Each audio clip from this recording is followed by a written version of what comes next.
Atende a minha súplica, ó Senhor. Eu sou Ezequiel Gomes, você está no canal Vem Senhor Jesus e hoje eu gravo o último vídeo de 2022. Alguns de vocês sabem que 2022 não foi o meu ano da sorte, vamos dizer assim, na minha vida. Todavia, eu preciso tirar um tempinho aqui para agradecer demais a Deus e a vocês. Porque no final das contas, a despeito das desventuras, das tristezas, dos problemas, das coisas ruins, Deus tem sido presente e essa comunidade aqui também, e é muito bom a gente poder ter um espaço para refletir, conversar e avançar no conhecimento e na graça do Senhor Jesus. Então eu gostaria de terminar esse ano com um tom positivo, esperançoso e inclusive no contexto assim de oração para aquilo que virá no ano que vem, tá bom? Então assim, estava aqui lendo a Bíblia, etc. E estou aqui com a minha Bíblia aberta no Salmo de número 143, Salmo de Davi. Então, se você quiser acompanhar a leitura na sua Bíblia, fique à vontade. Basta você pegar a sua Bíblia e abrir ela nesse texto específico. E a gente vai dar uma lida aqui, também não vou fazer exegese do texto, nem exposição do texto, mas simplesmente contextualizar um pouco assim das coisas que eu peço para Deus para o ano que vem, agradecendo a Deus por esse ano, apesar das dificuldades e coisas ruins, e mesmo as dificuldades e coisas ruins nos ensinam, né, e são professores da vida e de Deus para o nosso amadurecimento, para a nossa edificação, para o nosso crescimento, para a nossa salvação, porque tudo coopera para o bem dos que amam a Deus, esse é o fato, essa é a verdade. E Davi escreve aqui o seguinte: atende, Senhor, a minha oração.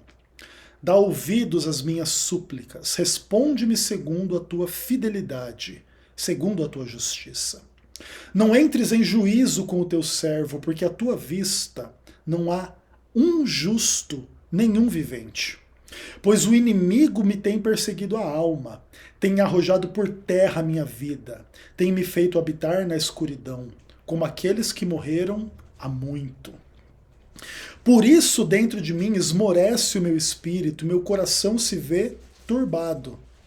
Lembro-me dos dias de outrora, penso em todos os teus feitos e considero as obras das tuas mãos.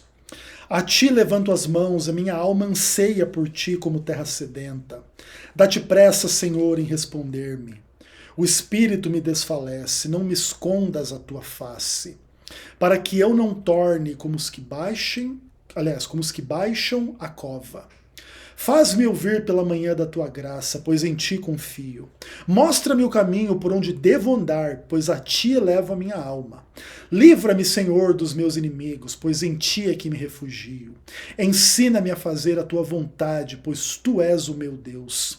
Guie-me o teu bom espírito por terreno plano.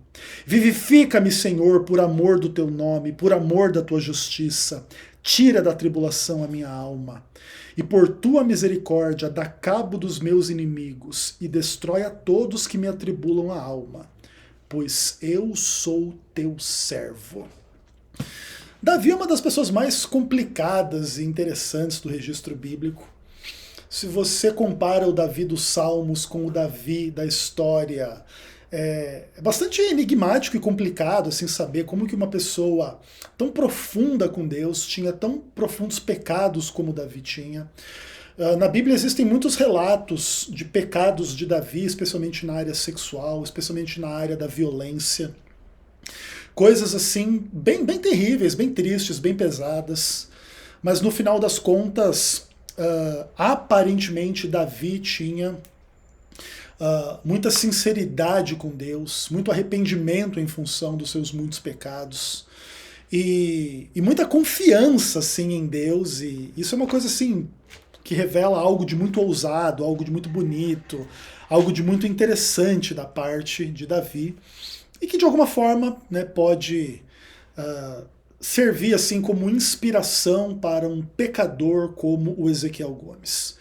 Davi não é o meu chamar assim, personagem predileto da Bíblia. Eu sou atraído a outras personalidades de forma mais intensa, tá, do que Davi. Mas naturalmente Davi é uma pessoa muito importante em toda a narrativa bíblica, tanto que o principal personagem da Bíblia é chamado de filho de Davi, né? Inclusive é a ele que a gente clama, né? O filho de Davi tem misericórdia de mim. E Davi viveu situações assim bem pesadas, bem complicadas, em todo tipo de tribulação e problema e tudo mais. Mas no final das contas, a fidelidade de Deus foi grande, ainda que a infidelidade de Davi também tenha sido grande. E nesses aspectos assim eu consigo me identificar um pouco com Davi, né? Me identifico com Davi em relação a algumas coisas, assim. Uma delas é o fato de ser músico, né? Eu, como músico, identifico algumas coisas em Davi, assim, que são bem interessantes, assim, né? Como um compositor, um poeta, um instrumentista, um cantor. Inclusive, eu acredito, assim, que se Davi vivesse nos tempos atuais, onde a gente tem toda essa facilidade de gravação e etc, etc, Davi produziria conteúdos muito interessantes. Ainda que, naturalmente, a gente não entende muito bem assim qual era exatamente a estética musical que Davi praticava e tudo mais, porque, de fato, a música bem antiga, assim como da época de Davi, né, mais ou menos o que, 1000 antes de Cristo, era extremamente diferente do que a atual. Né? A gente sabe que Davi tocava, acho que lira, harpa, alguma coisa assim de cordas e tal. Era muito bom poeta, muito bom compositor, tanto que, né, grande parte dos seus poemas aí foram imortalizados nas páginas sagradas e cantados durante milênios em função aí de questões teológicas, políticas, sociais e tudo mais. Ou seja, Davi é realmente uma pessoa que tem um nome como dos grandes da terra, como Deus o havia prometido, né? E no final das contas, assim, eu queria terminar colocando algumas questões assim para o próximo ano e para a próxima etapa da minha vida.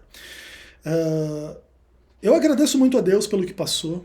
Eu espero muito que o ano que vem seja um ano que me dê a oportunidade de consertar muitas coisas ruins ou muitos problemas que eu tive no passado, em relação ao meu casamento, em relação às questões de trabalho e finanças, em relação a questões de espiritualidade e missão.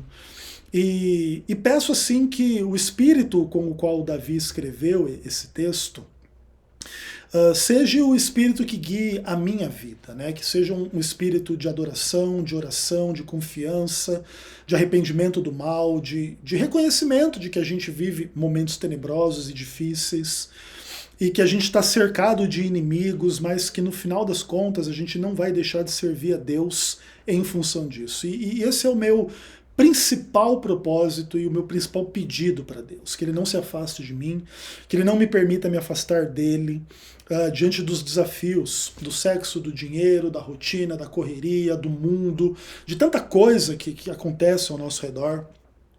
E eu gostaria de deixar claro para vocês assim o meu propósito de que 2023 vai ser um ano de muita oração, muito estudo, muito trabalho, muita produção, muita entrega, muito embate em relação às questões da heresia, do pecado, do mal, das questões políticas, sociais, e peço que Deus me fortaleça nessa jornada. Não sei se esse é o ano que eu vou devolver o fôlego de vida que recebi da parte de Deus ou não.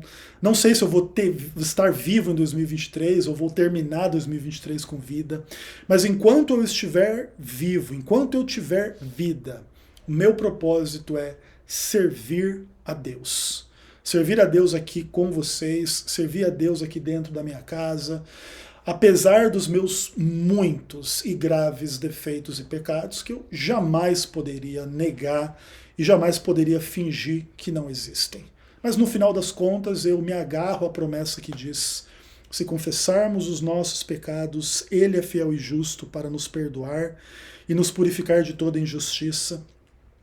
E eu peço perdão diante de Deus e diante de vocês, e a Deus acima de tudo, pelos meus erros em relação ao meu casamento, a minha família, minha mãe, meu pai, minhas irmãs, meu irmão.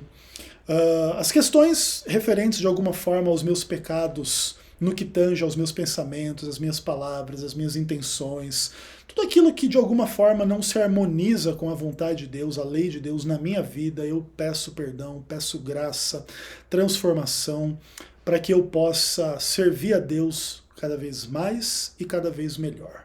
Não quero dizer com isso que as questões são simples e fáceis, mas quero dizer que mesmo em meio às questões complicadas e difíceis, eu ouso confiar em Deus, seguindo o exemplo do meu amigo Davi, tá bom? Então, que esse restinho de ano aí, o ano da virada aí, seja bom para vocês, o dia da virada, que vocês tenham um ótimo ano novo, que Deus abençoe imensamente a vida de vocês. Peço por vocês tudo que eu peço por mim mesmo e conto com o carinho, a ajuda, a presença de vocês na minha vida em 2023 para que o trabalho desse canal cresça, floresça e dê frutos na minha e na sua vida. Esses são os meus propósitos para 2023 e que venha logo. Um abraço e fiquem com Deus.